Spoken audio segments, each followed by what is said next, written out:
Nessa aula trataremos de gráficos que mexem com quantidade de calor e descobriremos quando o gráfico trata de um calor sensível ou de um calor latente. Vamos para a aula?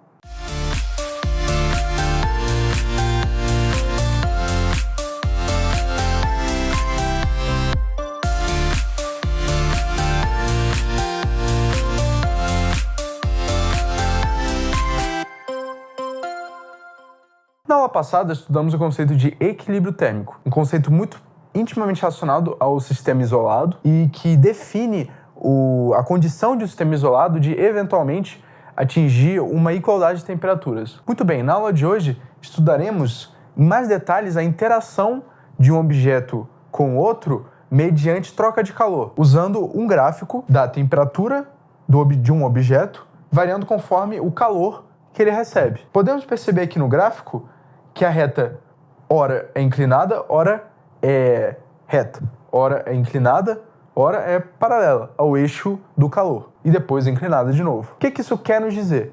Muito bem, analisando graficamente, vemos que nos trechos inclinados, conforme fornecemos energia para o sistema, a temperatura do objeto cresce, ou seja, acrescenta-se calor, acrescenta-se temperatura. Porém, nos trechos em que o gráfico toma uma reta paralela ao eixo da energia, a gente pode perceber que há incremento de calor, porém não há incremento de temperatura. Ou seja, os trechos inclinados, como vimos nas aulas passadas, corresponde a calor sensível, enquanto os trechos não inclinados, trechos retos, paralelos ao eixo da energia, correspondem a trechos de calor latente. Ou seja, separando o nosso gráfico em pedaços, podemos perceber que os calores equivalentes a Q1, Q3 e Q5 correspondem a calor sensível, enquanto os trechos equivalentes ao calor Q2 e Q4 são trechos equivalentes a calor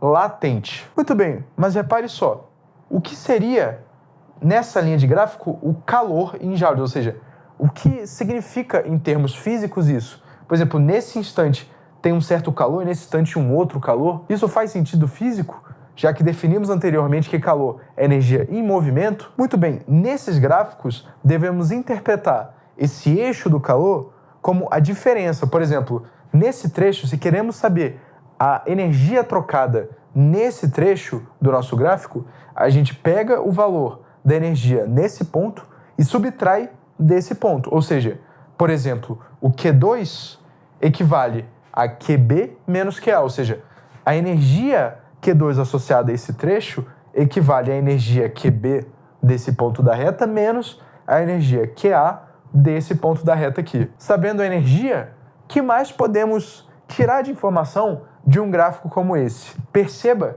que cada reta aqui equivale a uma angulação, ou seja, ela está nos fornecendo uma dica, ou seja, se a gente sabe que aqui a troca de calor latente, ou seja, em cada trecho reto, o nosso material muda a sua conformação cristalina ou microscópica, a gente sabe que há uma mudança na propriedade física desse material. Ou seja, se essa reta tem uma certa inclinação alfa, essa reta vai ter uma outra inclinação beta, porque o material já está organizado microscopicamente de uma outra forma. Portanto, ela vai ter uma inclinação beta diferente de alfa e, de forma análoga, esse trecho aqui vai ter uma inclinação gama diferente de beta e alfa. Porque, de novo, é um estado da matéria diferente dos outros dois, pois passou por um período de recebimento de calor latente, ou seja, mudou sua estrutura cristalina novamente. Muito bem, fazendo uma analogia a, por exemplo, a água, o H2O, recebendo calor e mudando sua estrutura cristalina conforme o tempo, a gente pode perceber que o primeiro estágio, o estágio inicial, que não passou por nenhuma transformação de calor latente, equivale ao estado sólido. Esse estado que passou por uma transformação de calor latente equivale ao estado líquido.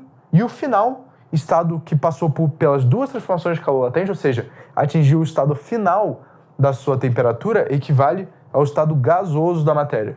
Ou seja, essa variação de calor latente equivale à fusão do gelo, por exemplo, enquanto esse estado equivale à ebulição da água, fazendo aqui um paralelo com o comportamento da água mediante recebimento de temperatura. Um exemplo, não necessariamente água, pode ser qualquer tipo de material que possua duas faixas de de recebimento de calor latente. Discutimos anteriormente que cada reta tem uma certa angulação, no caso, alfa, beta e gama. O que elas nos dizem a respeito do nosso material em cada fase? A gente pode perceber que a tangente desse ângulo, no caso, por exemplo, a tangente de alfa, está relacionada à variação de temperatura e à variação de calor recebido. Ou seja, a gente pode fazer uma relação matemática da seguinte forma: a tangente de alfa vai equivaler à variação de temperatura sobre a variação de calor. Agora, a gente sabe também, visto de aulas anteriores, que a capacidade térmica de um material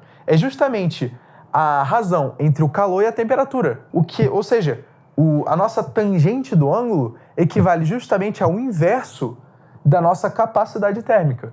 Como acabamos de ver, a tangente de um ângulo, por exemplo, beta ou alfa, equivale à variação de temperatura sobre o calor. Porém, a capacidade térmica equivale ao calor sobre a temperatura. Ou seja, a informação que esses ângulos nos estão fornecendo é justamente a capacidade térmica do material. Ou seja, a tangente de um ângulo, por exemplo, alfa, equivale ao inverso da capacidade térmica do material no estado em que se encontra o ângulo. Muito bem, podemos concluir então nessa aula que um gráfico de temperatura sobre calor de uma substância mediante recebimento de energia térmica nos fornece diversos dados. Por exemplo, qual é a quantidade de calor equivalente a calor sensível e calor latente, e também nos fornece de forma precisa o valor da nossa capacidade térmica para cada estágio de comportamento microscópico do nosso material. Muito obrigado.